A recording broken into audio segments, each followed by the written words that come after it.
Have you ever destroyed a mailbox, clogged a toilet in a national forest, written a letter to a pirate?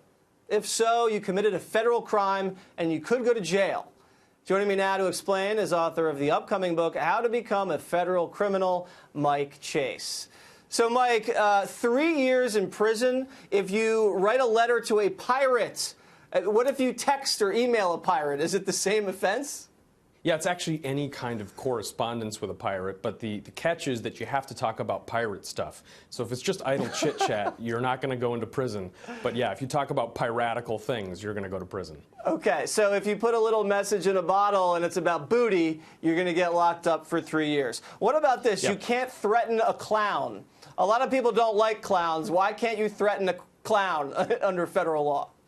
Yeah, this one's actually going to be heartbreaking to a lot of people, myself included, because of clowns just being terrible. But the truth is that we have to blame animal rights activists for this one. They used to have a practice of threatening research centers, but Congress got a little bit overboard, and they protected rodeos and circuses. So yeah, if you send a threat to a clown and you shut down the circus, you are looking at some serious prison time as well. Congress going overboard. That's never heard that before. What about you can't clog a toilet in a national park? It says to be guilty of this offense, the law requires only that the offender put a substance into the toilet that is capable of clogging the toilet. I mean, that just seems a little rough. Well, this is important because it used to be only certain substances like rags and cans and garbage. But sometime in the last couple of decades, they changed the rule so it's any substance, so I'm assuming that there was an incident. But just remember, if you're going on vacation to a national forest, any substance, and even accidental cloggings. Okay, so all you hikers, just so you know. And while you're at the national park, you can't give the horse that you see, if you see a horse, you can't give it the finger. You can't moon it. You can't make any offensive gestures to a horse in the national park. Why is that? Yeah, well, I don't know. I've never represented anybody charged with a horse mooning case or an offensive gesture case to a horse. And frankly, I don't know what kind of gestures horses find offensive.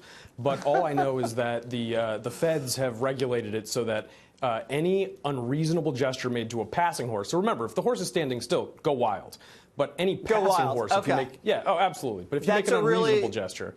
That's a really good detail for people that were planning on doing that. This is interesting. You cannot have offensive body odor in Congress.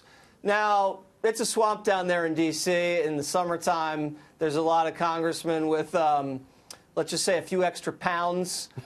This seems easy to break.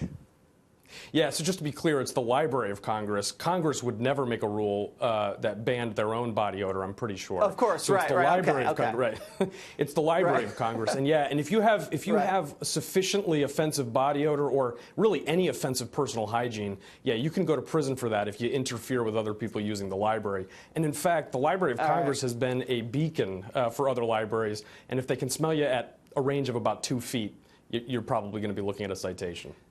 All right, there's a bunch more we don't even have time for. You can't barter for a flamingo.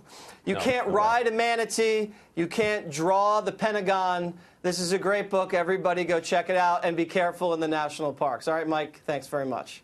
Thanks, Jesse.